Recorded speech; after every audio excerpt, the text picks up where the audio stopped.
일생 동안 당신이 반드시 읽어야 될 100권의 책 일당백 여름방학 특집 할아버지의 옛날 이야기 보따리.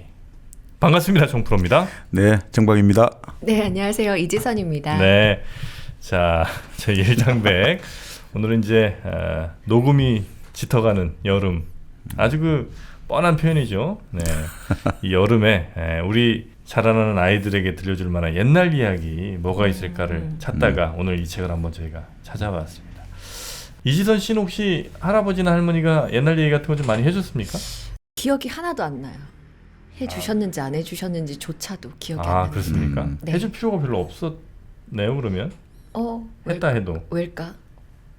아니 그 뭐 전혀 기억이 안 남는다고요? 네네. 오늘 이야기도 다 까먹을 거예요. 아니 몇 살 때 기억이 제일 오래된 기억입니까? 저요? 네. 초등학교 1학년 기억 정도? 그 전에는 없어요. 잘 기억이 안 나는 것 같아요. 뜨문 나는데 언제 기억이 제일 어렸을 때 기억이에요?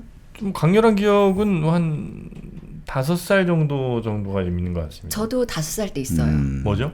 제가 어떤 아주 조그마한 남학생이랑 네. 부부 역할을 옥상에서 했거든요. 네. 근데 옥상 문을 잠그고 있어요. 네. 그래서 저희 엄마인지 동네 사람들이 지선아 옥상 문 열어라 이랬던 기억이 나.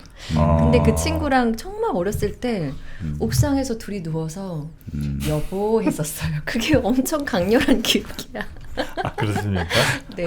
그 보통 이렇게 자기 삶의 첫 기억을 말한다는 거는 결국 자기를 규정하는 거잖아요. 그러니까 이게 자기 스스로 말하는 거는 자기를 규정하는 거거든요, 사실은. 그래요? 아니, 그러니까 사실 그 수많은 기억들이 있는데 지금 떠올린 거잖아요. 그러면 그건 지금 자기 자신을 말해주고 있는 거겠죠. 네. 나는 빨리 부부가 되고 싶었나 봐. 네. 아니 지금의 이제 결혼 생활에 대한 불만 같은 것들이 이렇게 표출이 될 수도 있는 거겠죠. 그러면 우리 정박님은 제일 어렸을 때 기억이 뭔데요? 저는 동생이 태어나가지고 이제 아버지가 손을 잡고 네. 그 부산에 송도 바닷가가 있는데 몇 살 때신 거죠? 한 3살 때였던 것 같은데. 역시 다르다. 아니 그게 아니고 그게 왜 기억이 나냐면 그때 이제 제일 기억나는 게 김이 모락모락 나는 찐빵하고 이런 게 갑자기 쑥 나왔던 기억이 있죠. 어떤 우리가 테이블에 앉아 있는데 뭐 있죠, 휘장이 쳐져 있는데 그 앞에서 갑자기 뭐가 휙 나온 느낌 있잖아요. 뭔가 이게 비주얼 쇼크 같은 게 있었군요. 제 생각에는 식탐이 좀 강하시죠. 그래. 저도 하긴 뭐 돌 때 기억이 있긴 있어요. 돌이요? 있는데 저는 이제 그 기억은 만들어진 기억이라고 저는 이제 생각을 하고 그거 말고 제가 아마 진짜로 기억하고 있는 5살 때쯤 기억은 이제 저를 지금 생각하면 약간 이건 문제가 될 수 있겠습니다만 한 40여 년 전이니까 이제 저보고 자꾸 여자같이 생겼다는 거예요. 어떤 아주머니께서. 그래서 그 아주머니의 손을 잡아서 여자가 아님을 제가 증명한 적이 있어요. 그래서 근데 그 아주머니가 아마 지금 생각하면 아마 20몇 살이었을 거예요. 아니 아주머니였는데 예전엔 다 일찍 결혼하셨으니까. 그렇죠. 세대기였는데 아마 뭘 보시고 일부러 그랬던 것 같아요. 그래요? 자기의 첫 기억이 자기를 규정한다. 아니 뭐 지금의 자기를 규정할 수 있다 이렇게 볼 수도 있겠죠. 아주 정확한 것 같아요. 아니 근데 사실 지금 이렇게 기억을 이야기하다 보면 결국은 기억이 자꾸 바뀌는 거잖아요. 자기의 첫 기억도 많이 바뀔 수 있는데. 바꾼 것 같아. 네. 결국 사람이 변신을 하고 싶은 욕망들이 깔려 있는 거잖아요. 그러니까 우리 인간이란 거는 기본적으로 자기가 살아온 삶에서도 자기 자신을 바꾸고 싶은데 사실은 우리가 현실을 살아가면서는 내가 다른 존재가 되고 싶다는 생각을 누구나 다 한 번씩 하잖아요. 그래서 사실 옛날 사람들은 그 생각을 더 많이 했다는 거죠. 그래서 사실 오늘 우리가 같이 해볼 이야기가 바로 이제 로마의 오비디우스라는 시인이 썼던 변신 이야기죠. 메타몰포시스, 변신. 그 변신에 관한 이야기죠. 네. 정말 오프닝부터 이렇게 자연스럽게 책 소개까지 너무 무르르듯 잘 나온 것 같지 않습니까? 네, 그런 것 같아요. 자연스럽게 뭐 하나 또 나와야 되는 거 아니에요? 아니, 아직 때가 안 됐어요. 좀 더 기다려주세요. 그래서 오늘 이제 소개해주실 책이 변신 이야기. 그렇죠. 사실 우리가 예전에 뭐 오디세이아도 하고 그 플루타르코스 용년도 했습니다만 그리스 로마 신화라는 게 사실 여러 사람들 그리고 여러 시대에 걸쳐서 계속 가감이 이루어졌단 말이죠. 네. 근데 그 중에서도 우리가 지금 많이 좀 익숙한 게 그 미국의 작가 볼핀치가 그 그리스 로마 신화 이게 지금 우리한테 대중적으로 많이 알려져 있는데 그 볼핀치의 그 그리스 로마 신화에 가장 많은 영향을 주고 실제로 그 로마 신화의 대부분이 바로 이 책에서 이제 따왔다고 해도 과언이 아니거든요. 그래요? 네, 이 변신 신화의 이야기가 원전이 그러면 사실 이 신화의 어떤 저수지다, 원류다 이렇게 볼 수가 있는 거죠. 네. 그렇습니까? 네. 시기적으로는 뭐 우리가 당연히 그 기원전 8세기에 호메로스의 일리아드라든지 오디세이아에서 시작은 합니다만 네. 사실 그 아주 다양하고 방대하고 체계적인 거는 이 변신 이야기에서 시작했다 해도 과언이 아니죠. 네, 아주 네. 체계적으로 쭉 그 창조기 그러니까 예를 들어 혼돈이었지 않습니까? 카오스에서부터 시작해서 네. 어떻게 이제 우주가 만들어지고 또 신들이 전쟁을 해가지고 제우스가 주도권을 잡게 되고 그 이후에 이제 올림푸스 신들의 다양한 이야기, 그 다음에 영웅들의 이야기, 인간들의 이야기, 그 이후에 트로이 전쟁 이렇게 쭉 해가지고 바로 자기들 당대 로마 네. 그 당시 카이사르가 죽고 아우구스투스 황제죠. 황제가 올 때까지를 쫙 깨고 있는 책이란 말이죠. 그래요? 네. 그러면 이 책이야말로 진짜 서양 문화의 가장 근간이 되는 이야기일 수도 있겠네요. 그렇죠. 그래서 우리가 이제 책을 읽는다든지 아니면 우리 영화, 서양 영화를 볼 때 뭐 예를 들어서 매트릭스에 보면 그 네오를 찾아온 사람이 있잖아요. 네오? 네오? 몰피어스가 찾아오잖아요. 네. 빨간 약, 그렇죠. 파란 약. 예. 그러니까 너희는 지금 꿈에서 살고 있다. 네. 가상현실 꿈이잖아요. 그 찾아온 사람 이름이 모피어스잖아요. 네네. 바로 그 이 변신 이야기에 나오는 그 잠의 신이 있거든요. 잠을 자는 신. 그 솜누스의 큰 아들이 모르페우스예요. 모르페우스. 몰피어스. 거기서 모피어스가 나온 거죠. 그 몰피어스가 바로 그 마다들인데 잠의 신의 마다들인데 꿈을 담당하거든요. 꿈에서 그러니까 인간하고 같은 모습 나타나가지고 인간에게 꿈에서 알려준단 말이죠. 현몽을 한단 말이죠. 그러니까 그런 게 나온다든지 또 뭐 우리 판타지라고 하지 않습니까? 환상적이다. 네, 판타지. 판타지는 뭐냐면 바로 잠의 신 솜누스의 셋째 아들 판타소스에서 나온 거란 말이죠. 잠의 신 솜누스예요? 네, 솜누스. 그래서 우리가 불면증을 뭐라고 하죠? 인썸니아. 그렇죠. 바로 솜누스에서 나온 거죠. 인썸니아. 이 노래 아시죠? 네. 네, 불면증입니다. 그러니까 그런 게 다 여기 그러니까 우리가 이 책을 대충 알면 이 웬만한 이제 우리가 흔히 말하는 서양의 고사성은 다 알 수 있는 거죠. 어원들도 다 알 수 있고. 대단한 책이네. 그러니까 뭐 우리가 신화라고 할 때 뭘 신화냐 여러 가지 규정할 수 있는데 보통 신화라고 할 때는 지금 우리가 볼 수 있는 여러 가지 사물들이라든지 어떤 현상들이 있죠. 네. 그 현상들이 어떻게 시작됐는지를 설명해 주는 게 신화거든요. 네. 본래 벼락은 이렇게 해서 쳤단다. 왜 저 새의 색깔은 까말까? 이런 것들 다 알려주는 게 신화거든요. 까마귀는 본래 이랬는데 이랬단다. 호랑이는 이랬는데 이랬단다. 네네. 우리가 이제 뭐 호랑이가 해와 달이 된 온 위에서 썩은 동아줄을 갖고 떨어져서 수수깡에서 피가 묻어가지고 수수깡 빨갛다. 그게 바로 신화인 거죠, 사실. 왜 이렇게 됐는지, 사물이 왜 이런 모습, 이런 형태로 존재하는지를 알려주는 거거든요.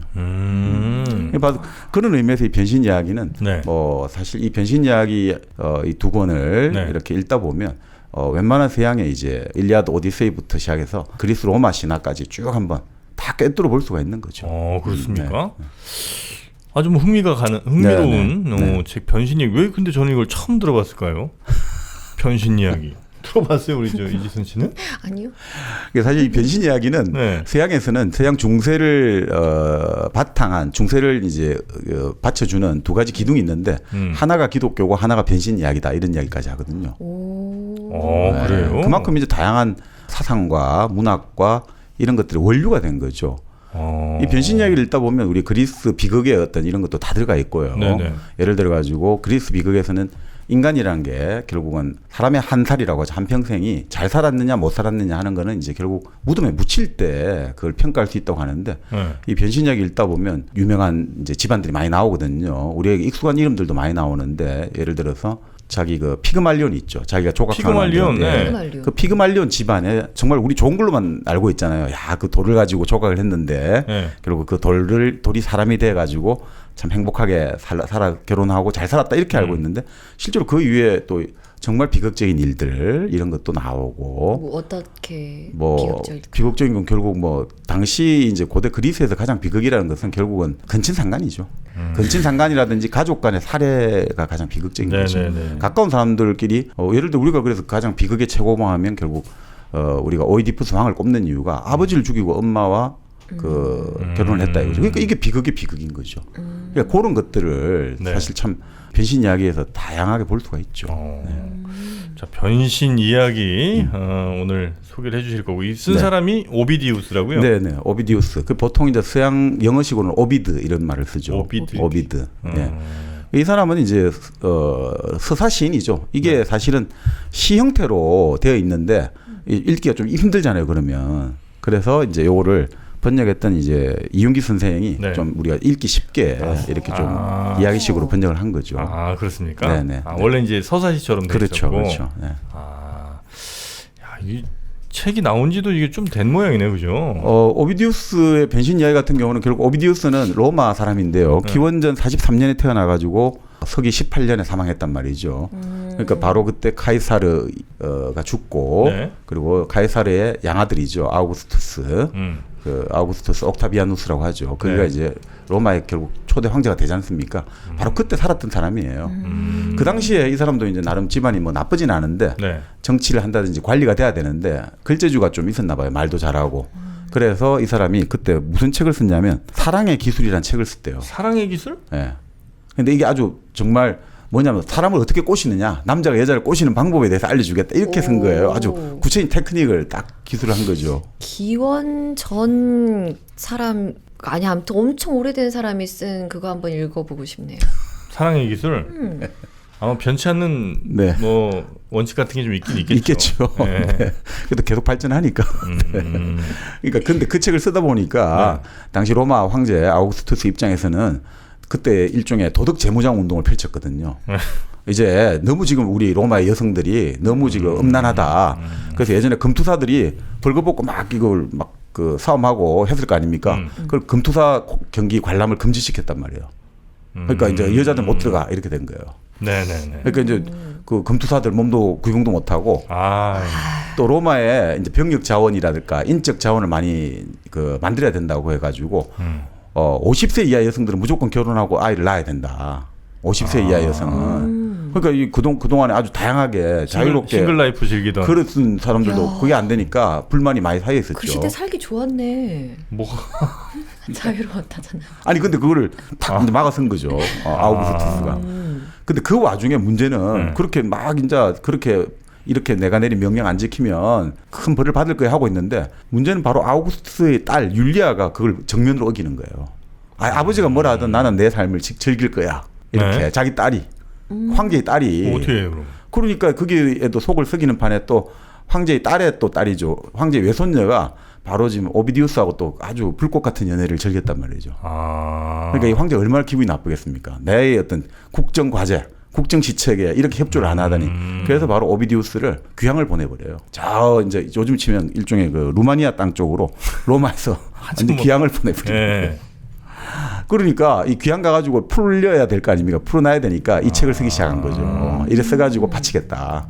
결국 이렇게 옛날부터 시작된 우주가 처음부터 시작돼서 지금 이렇게 당신 황제 올 때까지 결국 당신을 위해서 지금까지 이 모든 우주의 역사가 온 것입니다. 용비어 청가를 그렇죠. 보냈군요. 바로 거기서 이 변신 이야기를 쓴 거죠. 육룡이 나르샤. 그렇죠. 근데 육룡보다 더하죠. 이건 우주 첫 카오스 혼돈부터 시작하니까 우주의 처음부터 시작해서 결국 우리 아우구스투스 황제를 탄생시키기 위해서 이 우주가 한 점을 위해서 달려왔습니다라고 이제 이 책에 나와 있습니다.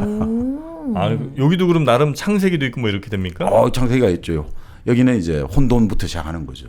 혼돈이 카오스부터 시작하는 거죠.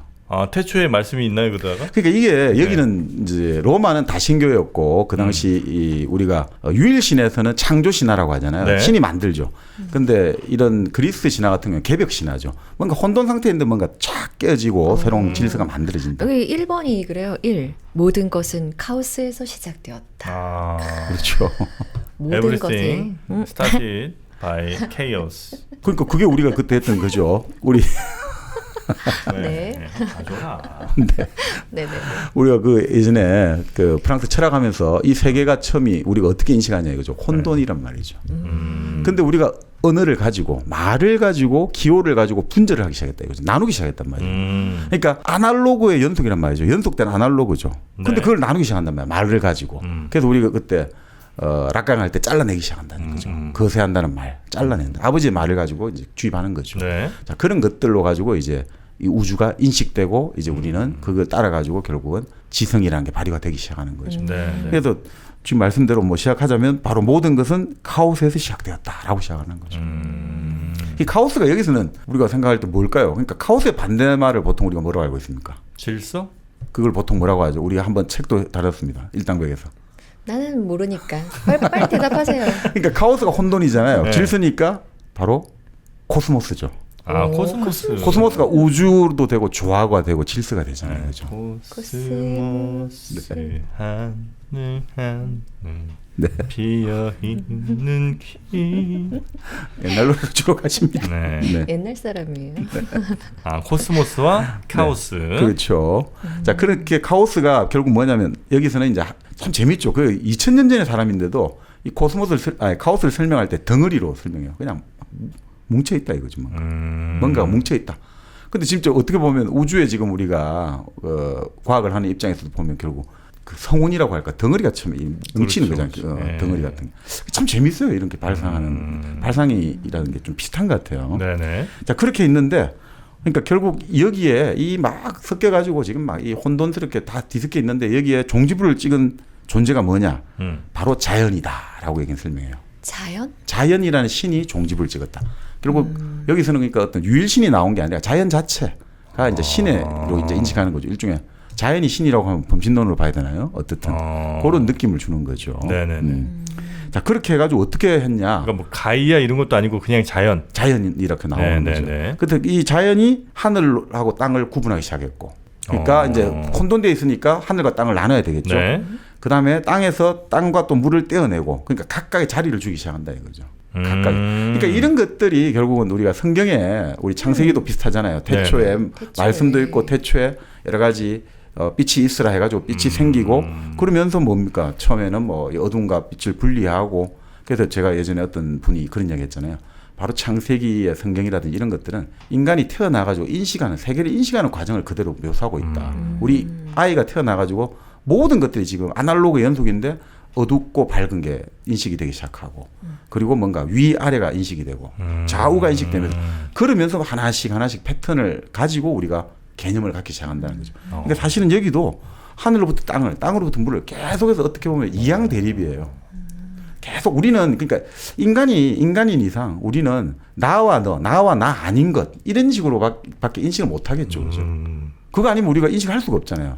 우리가 뭔가 사물을 인식하고 세상을 안다는 거는 생각하는 나가 있고 생각의 대상이 있어야지 이게 인식이 되는 거 아닌가. 네네. 그런 근본적인 어떻게 보면 한계에서 벗어나지 못하지 않느냐 이 생각도 듭니다만. 네. 어떻게 이렇게 근데 인간이 그 어릴 때 그 인식하는 과정을 이렇게 글로 표현을 했을지. 그것도 참 그렇죠. 아마 무의식적으로 뭔가 느끼는 것들이 네. 자연스럽게 나왔겠죠 그때. 네. 그러니까 뭐 플라톤의 티마이오스라는 책을 보면 그 여러 가지 우리가 인식을 하게 되고 이런 것들 과정에서 뭐 이 코라라는 게 나오거든요. 일종의 뭐 존재의 자궁, 자연의 자궁 나오는데 이런 걸 한 번씩 보면 이게 진짜 현대 뭐 과학에서 말하는 거하고 되게 비슷한 느낌이 많이 들어요. 물론 그렇게 한꺼번에 뭐 동일로 놓을 수는 없습니다만 그 발상법은 되게 비슷하다는 생각이 많이 들어요. 참 신기하죠. 자, 그래서 이제 하늘과 네. 땅, 그다음에 땅에서도 물하고 다 물과 이렇게 나누기 시작하는 거죠. 그 태초의 바다 그리고 육지 이렇게 이제 갈라진다. 그렇죠. 그 태초의 바다에서 얻어낸 소금이 있습니다. 네. 바로 건강해 저염. 네. 자, 이시선 씨, 네. 좀 도와주시겠습니까? 네네네. 네, 이 제주 비트 솔트, 네, 제주 비트로 만들었고요. 요거는 이제 바로 표고 솔트입니다. 네, 표고 솔트. 그리고 또 하나가 맞습니다. 바로 이 톳 청양 솔트, 청양고추. 네, 그걸로 이렇게 만든. 그러니까 이게 이제 호주의 완전 깨끗한 그 소금 플러스 이 제주의 순수 아주 그 청정 농산물 거기서 이제 액기스를 뽑아서 이렇게 이제 퓨전으로 만든 이 소금을 넣기만 하면 그냥 요리 못하는 사람들도 아주 뭐 백종원 저리 가라 그렇게 맛있을 수가 없습니다. 아시겠어요? 네. 네. 요리 잘 못하시죠? 네. 오늘부터 이 소금을 쓰시면 됩니다. 이 제주 청양 솔트에 네. 고기 찍어 먹고 싶네요. 아유, 맛있겠다. 그 냉동 막 삼겹살 이런 거 했어도 네. 그냥 무슨 툭불 등심처럼 살살 녹습니다. 고기가. 아 그래요? 이 소금만 지금. 그렇죠. 사실 소금은 조미료의 왕이라고 부르거든요. 옛날부터. 아, 그래요? 예. 어떤 조미료가 있어도 소금 이상이 없다는 없어. 거죠. 네. 네. 최고의 조미료. 건강해 저염 이렇게 아마 검색하시면 되겠고요. 특히 그 일당백 시청자분들, 청취자분들께는 더 혜택을 드리기 위해서 일당백 이렇게 이제 주문사항에 써주시면 캠핑용 좀 미니어처 있잖아요. 그걸 또 세트로 주신대요. 그럼 이거 우리 그리스 신화, 로마 신화에 나오는 누구 한 명 해놓고 해야지. 뭐 포세이돈도 먹고 뭐 일단은 뭐 바다의 신 포세이돈. 네, 뭐 신들이 먹는 이제 음료수가 넥타고요. 네. 그리고 신들이 먹는 이제 음식을 보통 암브로시아라고 하거든요. 근데 바로 신들이 먹는 소금이 건강해져요. 네. 됐습니다. 여기면 됐어요. 이제 더 이상은 이제 저희가 덧붙이지 않겠습니다. 정말 정박님은 이것도 다르네. 그렇죠? 건강해 저염 네이버에서 한번 검색해서 들어가 보시기 바라겠습니다. 자, 이제는 네. 가봐야죠. 자, 그 우리가 뭐 우라노스하고 가이아 들어보셨지 않습니까? 우라노스는 하늘이고 가이아는 땅이죠. 네. 자, 그래서 이제 우라노스, 가이아가 이제 많은 이제 존재를 생산하기 시작하죠. 우라노스가 그 제우스의 할아버지쯤 되는 분 그렇습니다. 아닙니까? 할아버지입니다. 네. 오. 네, 우라노스 계시고 우라노스가 이제 크로노스 낳으시죠? 그렇죠. 그래 티탄들을 많이 생산하고 네. 거신들이죠. 거인족들. 우리 타이탄 트럭. 제가 게임을 좋아하는데 네.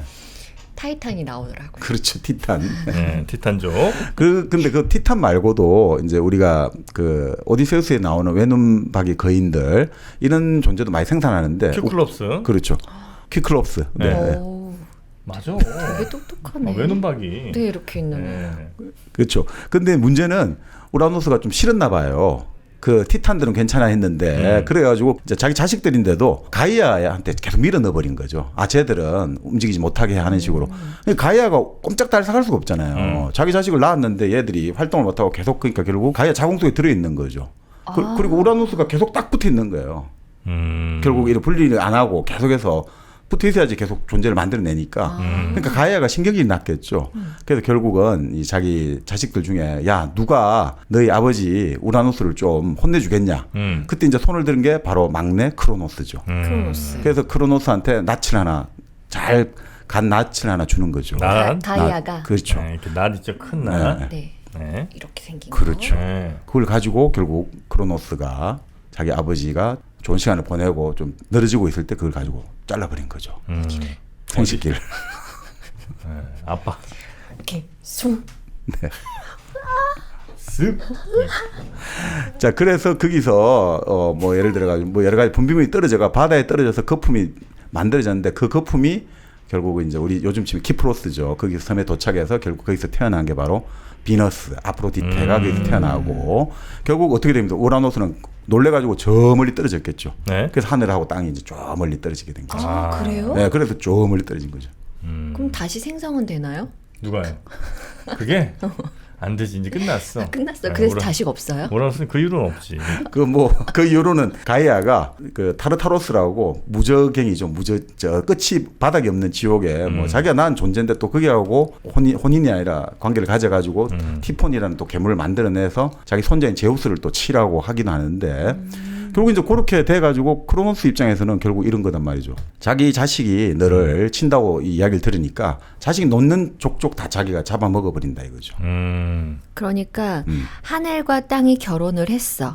그런데 자식을 막 낳았는데 이 자식들이 되게 큰 타이탄이고 그렇죠. 티탄이고 진짜 이상하게 생긴 애들을 싫어했던 하늘이 그거를 가이아한테 몰아먹고 그래서 가이아가 크로노스한테 네 아버지 거시기 잘라라 그렇죠. 해서 잘랐더니 그렇죠. 크로노스가 왜 갑자기 뭐라고요? 크로노스는 그런 이제 예언을 들었던 거죠. 너보다 뛰어난 자식이 너를 결국은 이제 꿀게 하리라 하니까 자식을 잡아먹는 거죠. 근데 그게 예언을 듣고 그렇죠. 크로노스가 바로 시간이죠. 크로날러지. 그러니까 시간은 모든 걸 잡아먹잖아요. 우리 시간 되면 다 죽잖아. 그러니까.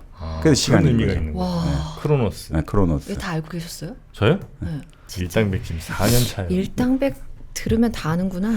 자, 문제는 근데 크로노스가 이렇게 너무 하니까 레아가 이거 죽을 지경이잖아요. 애를 실컷 크로노스의 부인이 레아인데 애를 낳으면 뭐해? 다 자기가 먹어버리니까. 잡아먹으니까. 그래서 마지막 이제 제우스를 그죠?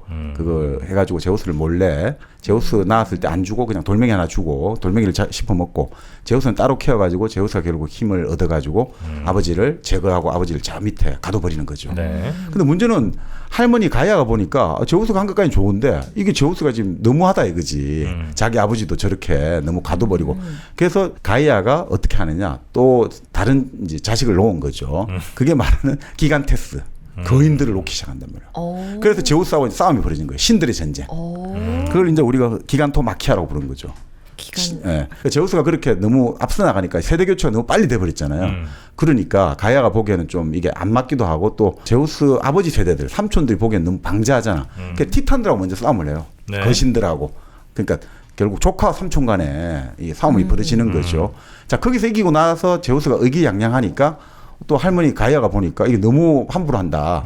그래서 또 이제 자기가 기간테스라는 거인들을 만들어 가지고 제우스하고 또 싸움을 시켜요. 근데 또 거기서 또 기간토 마키아하고 또 전쟁을 해가 이겼단 말이죠. 그래서 나중에 또 가야가 티폰이라는 그 일종의 하반신은 뱀이고 막 뭡니까 팔이 100개 달리고 이런 어마어마한 이제 괴물을 만들어내 가지고 제우스가 완전히 이제 제우스가 힘줄이 끊어지고 이제 완전히 끝장이 날 판에 결국 머큐리죠. 헤르메스가 도움을 해가지고 결국은 제우스가 최종 승리를 하고 이제 모든 것들이 끝나는 거죠. 그래서 에르메스가 비싼 거예요. 그렇구나. 그 에르메스가 여기에서 나온 말이에요. 여기 에르메스죠. 네. 아, 맞습니다. 아, 그래요? 그 에르메스가 그 바로 신들의 말을 제우스의 말을 인간이라든지 다른 신에게 통역, 번역을 해줘. 전령이죠, 전령. 그걸 머큐리라고 하죠. 그 로마 우리 영어로 머큐리라고 하죠. 그게 수성. 머큐리죠. 프레디 머큐리. 그렇죠. 프레디 머큐리. 수원도 머큐리예요. 우리 수원이 어떻습니까? 금속인데 흐르는 액체 금속이잖아요. 그렇죠. 그것도 이제 머큐리. 그 성격들은. 이게 뭐 딱딱 같은데 부드럽고 이게 왔다 갔다 경계를 왔다 갔다 한다 이거죠. 재밌죠? 네, 재밌는데 이게 진짜 너무 사람 이름이 많이 나오니까 헷갈리기도 하고 이렇게 다 뭔가 무슨 상표 뭐에 다 이름 다 나타나죠. 그러니까. 네. 자, 그런데 결국 뭐 그렇게 해서 그런 것들이 이제 쭉 돼 가지고 제우스가 올림푸스의 주신이 되고 대장신이 된 거죠. 그런 다음에 각각의 신들의 영역이 만들어진 거죠. 자, 그런데 그 이후에 이제 신들과 인간이 서로 교섭하는 시대가 있고 그다음에 영웅이 나오고 그다음에 인간의 시대가 나오고 그다음에 이제 이렇게 로마까지 올 때까지를 담은 게 이제 번신 이야기고요. 지금 우리가 한 거는 이제 결국 그리스 로마 신화의 어떤 요 전 단계 이렇게 되어 있다 정도고요. 근데 인간이 어떻게 만들어졌느냐? 이건 뭐 다양한 의견이 많지 않습니까? 인간이 어떻게 만들어졌느냐? 프로메테우스. 그렇죠. 오, 맞습니다. 영화 네. 프로메테우스. 네. 아, 그게 이제 그 에일리언의 전 때를 다룬 거죠. 그거랑 상관 있나요, 혹시? 그 저기 감독 리들리 스콧. 그렇죠. 네, 맞습니다. 그거랑 상관 있어요 지금? 네. 그것도 결국 창조를 하고 이런 거니까. 프로메테우스가 결국 어떤 존재냐면 결국 아까 말한 티탄이 있죠. 이아페토스의 아들이 이제 프로메테우스인데 이 프로메테우스가 티탄이지만 제우스가 이 전쟁을 벌일 때 제우스 편을 많이 들어준 거예요. 그러니까 제우스가 얼마나 기분이 좋겠어. 그래서 자기가 딱 대장신이 되고 나서 프로메테우스한테 일을 맡긴 거예요. 야, 너가 이 세상 만물을 내가 지금 많이 만들어야 되는데 내가 시간도 없고 바쁘니까 너가 좀 만들어. 그 프로메테우스가 동생이 에피메테우스예요. 동생. 그러니까 우리가 말하면 이렇게 생각하면 돼요. 이제 보통 이제 프로메테우스 하면 로마식이고 프로메테오스 하면 그리스식으로 발음하는 건데 이 프로메테우스는 먼저 생각하는 사람이에요. 그러니까 생각부터 먼저 하는 거예요. 우리 책에도 보면 프롤로그가 있고 에필로그. 예. 맞습니다. 프로메테우스, 에피메테우스. 그 프롤로그, 에필로그 맞습니다. 근데 에피메테우스는 뭐냐면 나중에 생각하는 사람이거든요. 일단 일을 저질러 보고 나중에 생각한다. 그러니까 프로메테우스가 이제 인간을 만들고 그러니까 뭐 어떤 짐승을 만들고 할 때 각각의 탤런트를 줘야 되잖아요. 뭐 얘는 뭘 이빨을 주겠다. 얘는 뭐 빨리 달리는 능력을 주겠다 해야 되는데 에피메테우스가 좋은 걸 다 줘버린 거예요. 아무 생각 없으니까. 그러니까 인간에게 딱 뭐 쥐를 가지고 만들었는데 인간이 줄 게 없는 거예요. 그러니까 이 프로메테우스가 이거 참 아무 생각 없이 먼저 이걸 다 줘버리니까 얘가 어떡하지 하다가 결국은 불을 훔쳐온 거죠. 불. 네, 파이어. 그래서 결국 인간이 이제 불을 훔치니까 제우스가 완전히 화가 난 거죠. 이렇게 하면 어떡하냐고 이거는 신의 고유 영역인데 우리가 말하는 제우스의 번개, 벼락이라는 게 결국 불이지 않습니까? 네네네. 근데 이거를 인간에게 줬단 말이야. 그래서 결국 얼마나 화가 난 제우스가 결국 제우스의 신조라고 하죠. 자기 새가 독수리죠. 그 독수리를 시켜가지고 결국 저 코카소스 산정에 결박시켜가지고 매일 간을 쪼아 먹는 거죠. 네. 그건 진짜 많이 들어봤어요. 네네. 프로메테우스 간 쪼아 먹는 네, 거. 간 쪼아 먹는 거는 정말 많이 들었던 것 그렇죠. 같아요. 나중에 이제 그 프로메테우스를 결국 헤라클레스가 풀어주는 거죠. 그 독수리. 그러니까 바로 그 이제 그렇게 해서 했다라고도 하고요. 네. 또 여러 가지 선은 있습니다만 결국 뭐 어떻든 그렇게 불을 줬고 또 그 다음에 인간을 하늘을 바라보게 고개를 들게 만들었다는 거죠. 그래서 모든 다른 짐승들은 땅바닥을 보면서 이제 결국은 걸어가는데 인간 직립했다는 소리겠죠. 그러니까 결국 인간이 지금의 인간이 되는 가장 큰 원동력 중에 하나가 호모 에렉투스가 직립을 했거든요. 이게 결국 인간을 다른 동물하고 완전히 달라지게 만들었거든요. 그러니까 그것들도 또 여기 뭔지 모르지만 여기 또 나온단 말이죠. 직립 플러스 이제 불을 사용했다는 그렇죠. 거. 그래서 제목이 변신인가? 왜 제목이 변신이? 변신은 결국 뭐냐? 이게 우리가 이제 조금 신화라고 하잖아요. 네. 네. 그러니까 우리가 신화의 시대에 신화는 있잖아요. 이 세계가 다 하나라고 보거든요. 나와 세계가 다 똑같다고 봐요. 그러니까 짐승이나 심지어는 돌이나 바위, 나무도 나하고 다 같다고 보거든요. 그 말은 뭐냐면 나하고 항상 이게 호환 가능하다고 보는 거죠. 변신 가능하게 보는 거죠. 그 신화의 세계에서는 모순이 허용되는 거죠. 우리가 네. 철학의 세계는 뭡니까? 철학의 세계는 이제 크게 이제 철학 논리학의 세 가지 이제 황금줄이 있잖아요. 첫 번째는 동일률의 법칙이 있어요. A는 A인 거예요. 나는 나지 나는 너가 될 수가 없어요. A는 A잖아. 이지선은 이지선이다. 라거든요. 네. 그리고 두 번째가 모순율의 법칙이 있어요. 이지선이면서 이지선이 아닌 사람은 있을 수가 없다. 그러니까 이지선이면서 동시에 이지선이 아닌 존재가 있냐 없다는 없어. 거죠. 세상에 그렇게 그런 하는 게 없지. 그렇죠. 그럼 모순이 되는 거죠. 그러니까 A이면서 동시에 not A인 것은 성립할 수가 없다. 그러니까 우리 집합기호에서 요 밑에 그 있죠. A 이고 엔드 기호. A 네네네. 밑에 not A 이건 존재 안 돼요. 그리고 세 번째가 뭐냐면 배중률의 법칙이에요. 중간을 배척하는 거거든요. 무슨 말이냐면 이지선이거나 이지선 아닌 거지. 이지선이면서 이지선 아니기도 하고 이런 건 없다. 이지선이거나 이지선이 아닌 거다. 이거죠. 그러니까 모든 존재는. 언어의 수학판. 뭐 그렇게 볼 수도 그렇죠. 있죠. 아. 논리적으로. 뭐 논리적으로 그렇겠네요. 수학판. 네. 그렇죠. 그러니까 이게 결국은 지금 우리 문명의 기초잖아요. 근데 신화의 세계는 이지선이면서 이지선 아닌 게 동시에 존재할 수 있다고. 여기는 다 이상하더라고요. 그리스 로마 신화는 다 이상해. 그게 신화예요. 그러니까 사람이 곰이 된다. 우리도 신화 어떻습니까? 웅녀가 인간이 됐잖아요. 그게 신화란 말이에요. 신화의 세계는 내가 다른 존재로 변할 수 있다는 것을 인정하는 거야. 네네. 관계가 다 있다고 보는 거죠. 우리 지난 불교의 이야기도 했습니다만 불교의 지금의 우리 이 기회에서 이 세계에서는 우리가 이 모습 나타나지만 우리의 지금 이 뭐랄까 연기 속에는 중중무진 어마어마한 많은 것들이 또 다른 세계에서 어떻게 나타날지 모른다고 했잖아요. 네. 그렇게 이제 이해하셔도 될 것 같아요. 그러니까 신화의 세계의 어떻게 보면 전환 가능한 게 신화의 세계는 이제 원리인 거죠, 그게. 그래서 변신하는 걸 좋아하는구나. 그렇죠. 트랜스포머 같은 것도 보면 네. 그 막 신기하고 좋잖아요. 너무 재밌죠. 약간 거기서 신성을 느끼는 것 같아요. 그렇죠. 그리고 변신한다는 건 결국 뭐겠습니까? 결국 내가 지금 죽는다는 걸 인정 안 한다는 거죠. 변신한다는 건 기본적으로 불멸을 꿈을 갖고 있는 거거든요. 우리 인간에게 어떤 분이 그런 이야기 하는데 인간이 매장을 하기 시작했잖아요. 이제 네. 사람이 죽고 나서 시체를 뭐 매장을 하든 화장을 하든 네. 장례를 하는 것들이 이 문명을 결정적으로 도약을 시킨 원동력이라고 보거든요. 왜 그러느냐? 사람을 묻는다는 것은 결국 사람이 이 존재가 아니라 다른 존재로 뭔가 다른 세계에서 태어난다라는 환생이랄까 불미라는 개념을 갖기 시작했거든요. 그러니까 추상적인 생각을 하기 시작했거든요. 그렇죠. 그렇죠. 이게 어마어마한 거죠. 눈앞에 보는 것만 인정하는 게 아니라 눈앞에 안 보이지만 뭔가 관념이랄까 그 환상, 판타지를 인정하기 시작하니까 그때부터 인간이 확 발전한 거죠. 그러니까 그런 면에서 보면 이게 이 신화의 세계라는 것들이 이 거짓말 이런 게 아니고 바로 그런 관계성을 가지고 결국 인간의 인지랄까 이런 것들이 시작되는 이제 첫 번째가 된 거죠. 네. 그러니까 이 신화의 세계에서는 모든 게 서로 대체 가능하고 교환 가능하잖아요. 그러니까 여기서는 선과 악이라는 게 존재할 수가 없어요. 선과 악이 없잖아요. 왜냐하면 제우스가 갑자기 어느 순간에 이렇게도 하고 저렇게 하는데 제우스의 신의 그거 가지고 제우스는 착하다, 제우스는 나쁘다라고 우리가 말할 수 있습니까? 그러니까 이게 참 그거 한데요. 어떤 분이 그런 이야기를 해요. 정치하고 예술이 네. 싸움을 한다 이거죠. 정치와 예술이 싸움할 때 어디가 이기겠냐 이거죠.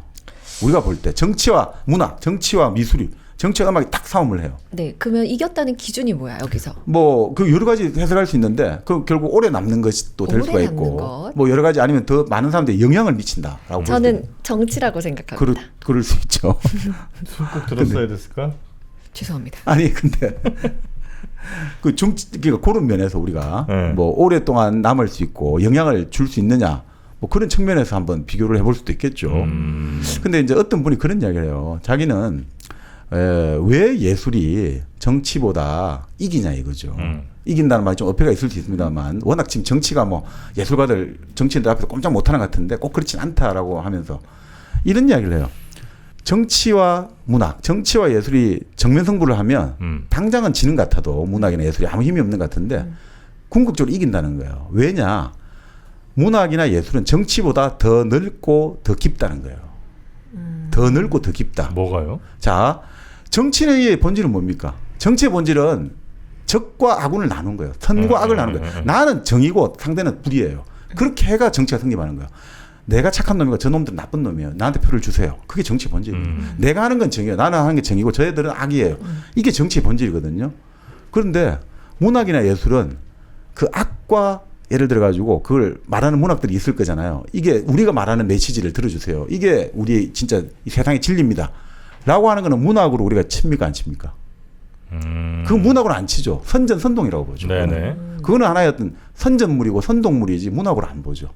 문학은 계속 질문하게 만들잖아요. 해답을 주는 게 아니에요. 지금 내가 선하다, 내가 착하다 아이가 과연 이렇게 말하는 건 선한 행동일까? 우리는 과연 선한 계속 질문하게 만들거든요.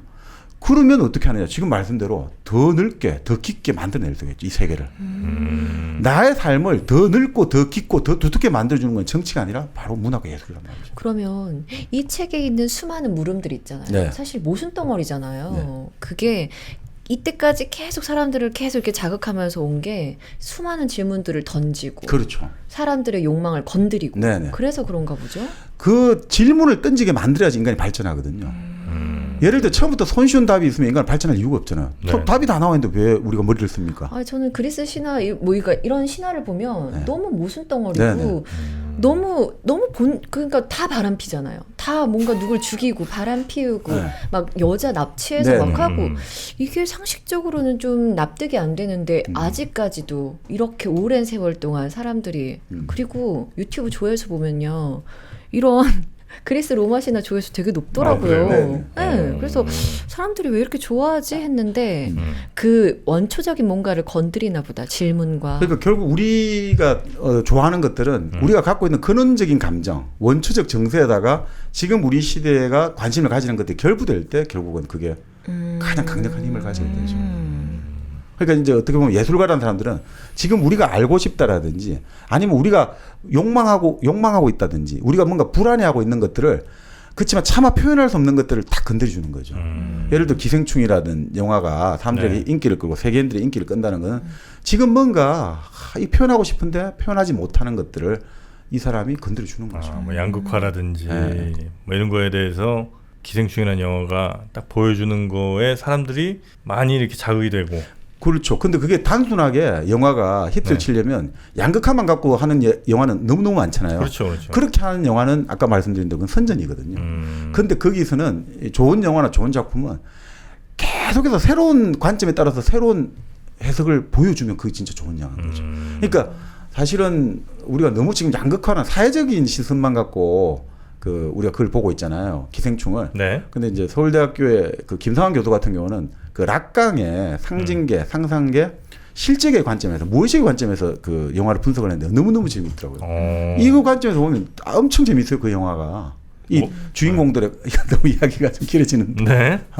할까요? 뭐 한번 하나 들어볼게요. 이거 너무 길어지는데. 아 그런가요? 네. 아니 근데 뭐 네. 잠깐 하자면 네. 그러니까 그분 같은 경우는 이렇게 보는 거예요. 자, 락강이 말하는 이제 무의식의 구조가 세 가지로 구성되어 있다는 거죠. 네. 인간의 모든 무의식은 상징계가 있어요. 상징계는 말하면 법과 질서와 언어예요. 우리의 일상생활을 규정하는 거예요. 그리고 상상계는 뭐냐면 비현실적인 관념들.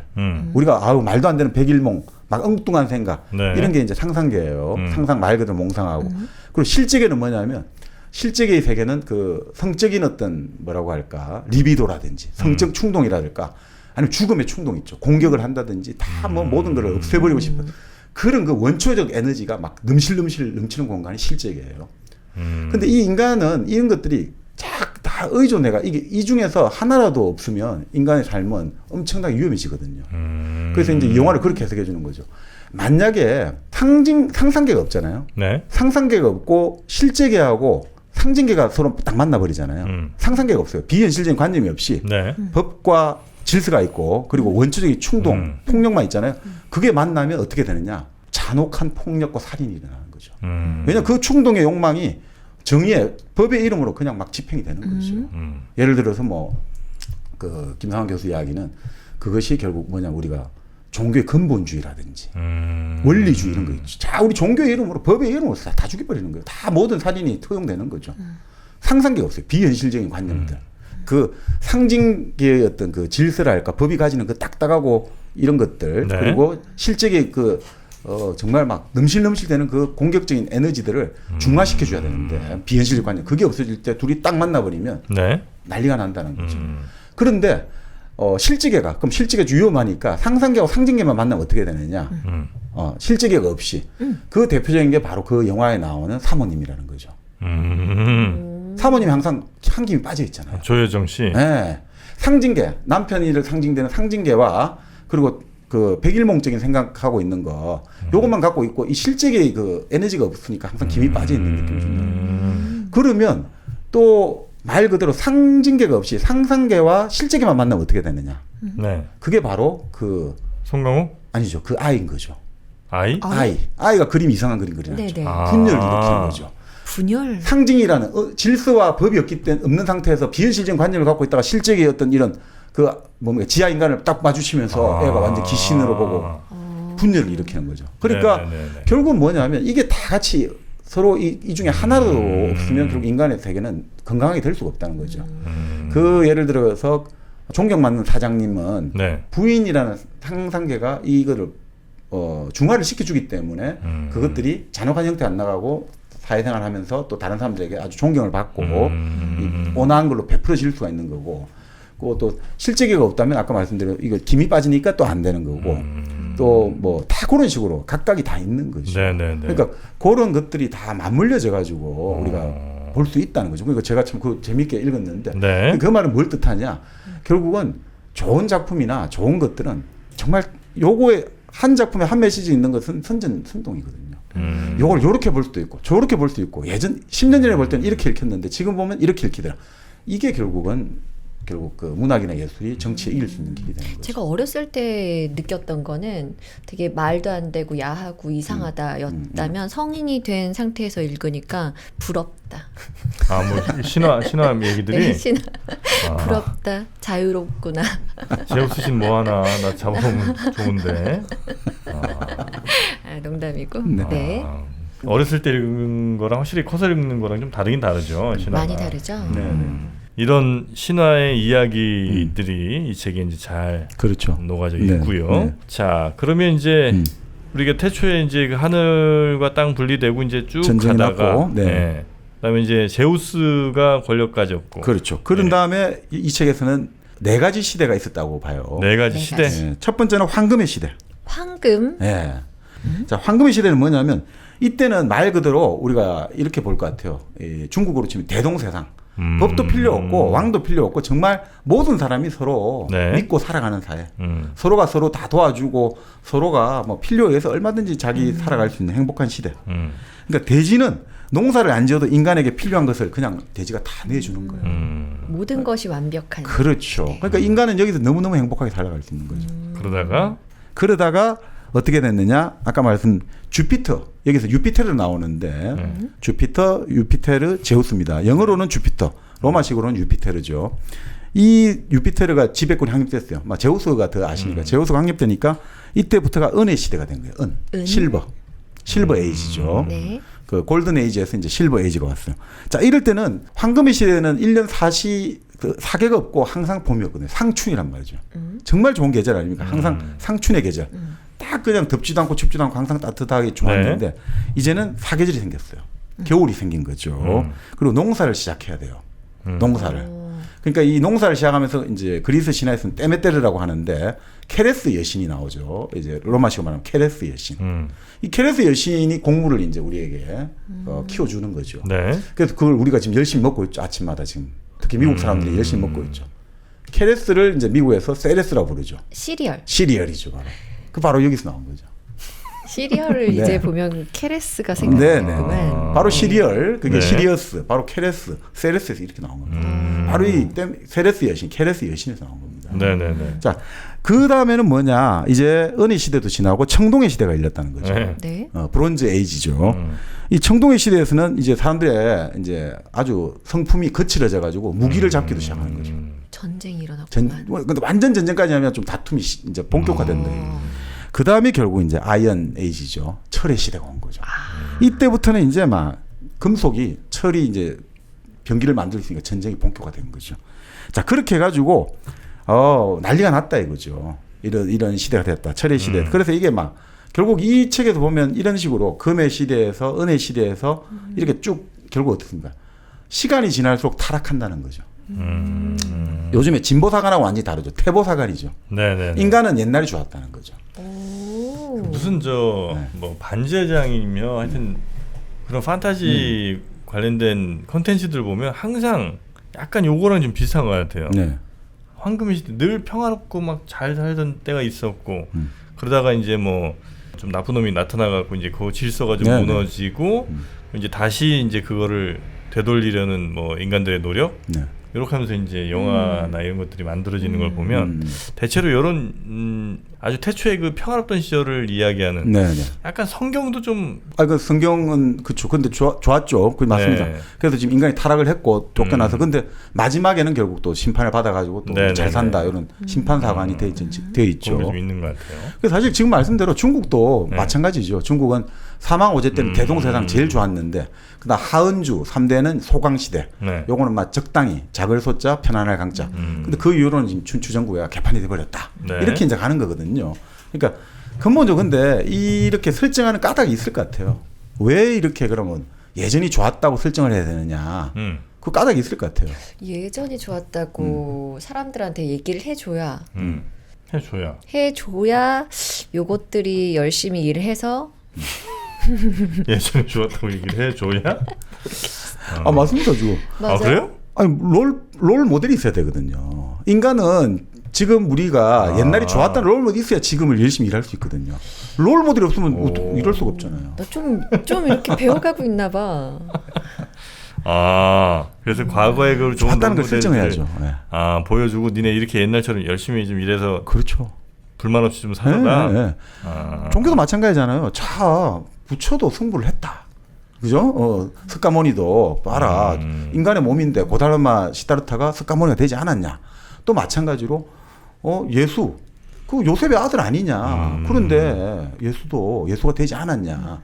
이런 식으로 뭔가 롤모델을 줘야지 사람이 갈 수가 있잖아. 안 그러면 야 옛날에가 좋았는지 안 좋았는지 모르지만 지금 우리 어떨지 모르지만 열심히 해보자. 사람들 일을 하겠습니까? 이게 뭔가 그래도 옛날에 이런 좋은 시대를 있으니까 반드시 우리도 열심히 하면 우리가 그 시대를 만들 수 있을 거야라고 해야지 사람들을 부추길 수가 있잖아요. 네. 약간 좀 지배이대 그럴 수도 있죠. 네. 자 그렇게 해서 결국 이제 이 시대가 쭉 왔는데 네. 그래서 이제 주피터가 화가 난 거죠. 그래서 신들의 회의를 소집한 거예요. 야 이거 개판이야. 얘도 도저히 안 되겠다. 네. 그러니까 자기가 몰래 그 자기 전령 있죠. 머큐리하고 메르쿠리오스죠. 머큐리하고 내가 데리고 인간들을 한번 미복 자매 임금하듯이 몰래 변장해서 가봤더니 이놈들이 말이야 나한테 신인지 아닌지 테스트 해보려고 사람을 잡아가지고 그 고기를 나한테 인육을 바치더라. 이거 도저히 안 되겠어. 그러니까 그 신들이 일치 단결해가지고 그러면 저 다 쓸어버립시다. 근데 이렇게 합의는 봤는데 또 걱정이 되는 거죠. 근데 다 죽이고 나면 그래도 우리 신한테 누가 제사를 지내야지 우리가 재물을 흠양을 할 거 아니냐 이거죠. 그럼 누가 우리 제사를 지내주냐. 이 문제에 봉착을 하게 된 거죠. 그러니까 주피터가 걱정하지 마라. 내가 다 보관이 있다 한 다음에 결국 어떻게 했냐면 자기 동생 넵튠이죠. 넵튠누스 포세이돈 네. 바다신 동생이 아주 형인데 뭐 형이자 뭐 하여튼 뭐 이런데 형제를 부르고 해가지고 자 모든 강과 바다 물 다 일으키고 또 자기는 비를 몰고 오는 남풍, 남쪽에서 바람이 올 때 비가 온다. 그 당시 이제 이탈리아 기후가 그랬나 봐요. 노토스를 불러가지고 결국 다 이제 은하수에서 물을 길어가지고 다 이제 퍼부어라. 대홍수를 일으킨 거죠. 홍수를 일으키니까 어떻게 되겠습니까? 결국은 인간이 다 죽었던 거죠. 네. 다 죽고 나서 바로 지금 델포이 신전, 우리 델포이 신전이 있죠. 신탁 그 아폴론 신에 그 델포이 신전이 있는 산이 파르나소스 산이에요. 우리 그 영화 있잖아요. 파르나소스 박사의 상상극장. 바로 다 이거예요. 그리고 프랑스 파리에 가면 몽파르나스 언덕, 몽파르나스 묘지 나오죠. 파르나소스가 어디서 나오면 다 이거에서 나왔다고 생각하세요. 이게 뭔가 예언자가 있는 산, 그 신전이 있는 산, 약간 성산이다 이렇게 생각하시면 될 것 같아요. 성경책에도 대홍수가 있었고 다 있습니다. 이 대홍수는 다 나오네요. 어디든. 전 세계 어디나 다. 그러니까 뭔가 물을 가지고 한번 확 휩쓴다. 네. 그럼 저것들은 왜 불을 가지고 휩쓸지 않았을까? 불로 해버리면 이게 불길이 혹시 자기들 올림푸스 이 신궁까지 탈까봐 그래서 물을 가지고 물은 밑에 위에서 밑으로 흐르고 불은 밑에서 위로 오르니까 위에서 밑으로 흘러가는 물이 낫겠다 해가지고 물을 부은 거죠. 네. 자 그런데 이 바르나소스 산에 데우칼리온의 아내 피라가 배를 타고 산꼭대기에 오른 거예요. 유일하게 살아남은 거죠. 네. 그 둘이가 부부기도 하고 여긴 사촌이에요 또. 데우칼리온의 아버지는 프로메테우스, 데우칼리온 아내인 피라의 아버지는 또 에피메테우스. 그러니까 뭐 사촌이면서 부부예요. 네. 그러니까 둘이만 살아남은 거죠. 그래서 이거 어떡하냐 우리 둘이만. 그런데 이제 결국은 다른 테미스 여신, 이 세상의 모든 만물이 이치라는 여신이 자 그러지 말고 너희들이 큰 어머니의 뼈를 너희 어깨 너머로 던져라. 그러면 너희들이 뭔가 나올 거다라고 하거든요. 큰 어머니의 뼈를 큰 어머니의 뼈를 이렇게. 무슨 의미예요? 그러니까 이게 너무 불경스럽다 이거죠. 아니 이걸 안 된다. 그러니까 피라는 나는 도저히 못하겠다니까 신이 우리에게 이런 오라클을 줄 때는 다 이유가 있을 거야 해가지고 자 생각을 해보자. 큰 어머니는 결국 땅 아니겠냐 이거죠. 땅. 테모신 이래잖아요. 대지모, 지모신 하듯이 땅이고 땅의 뼈가 뭐겠냐. 돌 아니겠냐. 돌을 던져보자. 돌을 던지니까 그때부터 사람이 나오기 시작하는 거죠. 이렇게 돌을 던지니까 사람이 나오는 거예요. 돌을 던지니까 사람이 나온 거죠. 변신의 이야기입니다. 네, 그러니까 바로 이게 변신. 신화. 돌에서 사람이 나온 거예요.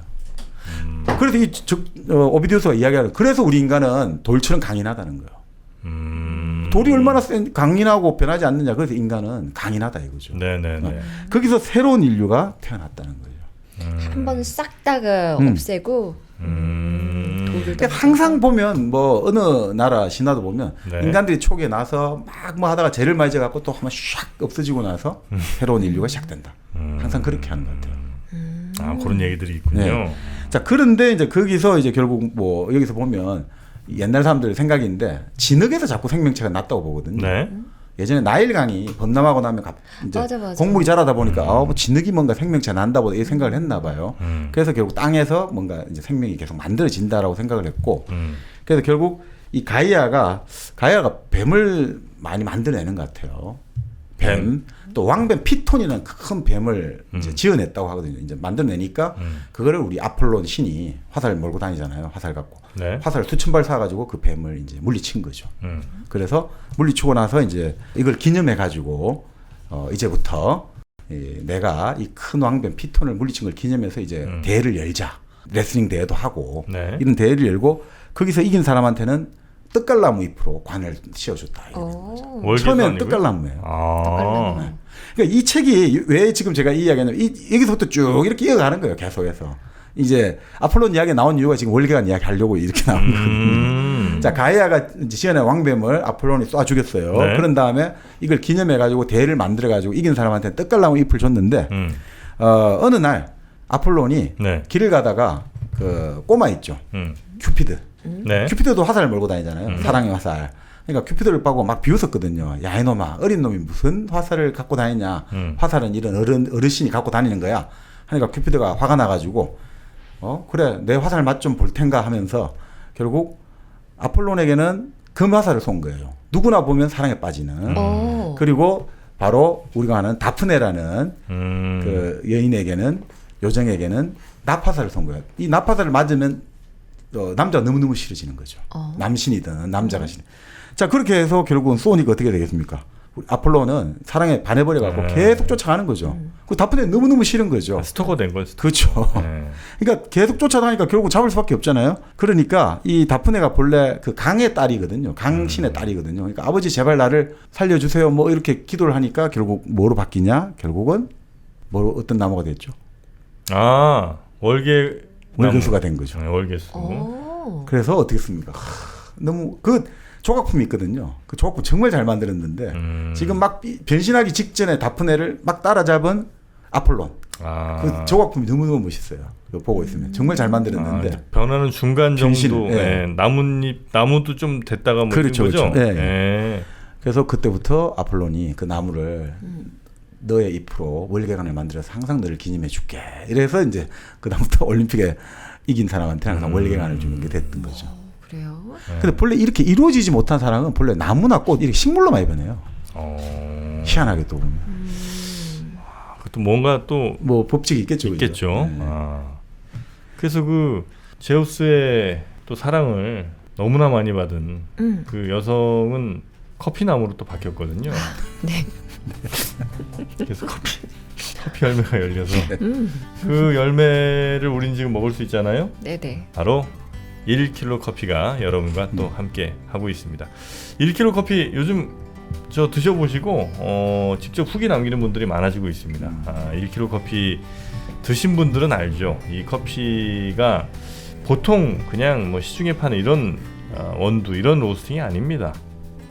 1kg 커피 전 세계에서 가장 맛있는 원두로 굉장히 맛있게 로스팅하고 그걸 또 블렌딩을 잘해서 여러분이 마시고 싶은 맛으로 여러분이 딱 분위기에 맞게 딱 상황에 맞는 두 사람 만나서 뭐 사업 계약하고 싶죠? 사업 계약용 1kg 커피가 있어요. 그거 마시면 무조건 계약하게 되어 있습니다. 그리고 사랑에 빠지고 싶은 커피도 다 있는 거예요. 네, 그래서 1kg 커피 앱 다운받으셔서 한번 들어가 보시면 여러분에게 최적화된 커피를 가장 맛있는 방법으로 여러분께 전해드리고 있습니다. 1kg 커피 앱을 다운받으시거나 포털 사이트에서 1kg 커피를 검색하시면 되겠습니다. 확실히 신화에게 재미는 있어요. 재미는 있어요.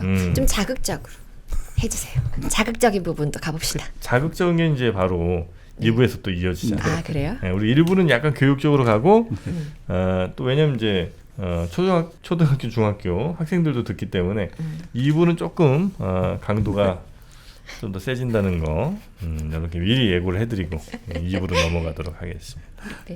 네, 변신 이야기 오비디우스라는 황제에게 예쁨 받고 싶어서 정리를 했으나 아마도 이제 이 이야기들도 그 전에 쭉 있던 이야기들도 같이 이제 집대성하면서 우리 황제한테 잘 용비어천걸 아마 쓴 게 아닌가 이런 생각이 좀 듭니다.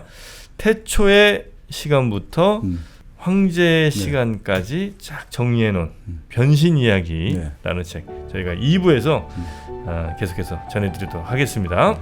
저희는 2부로 돌아옵니다.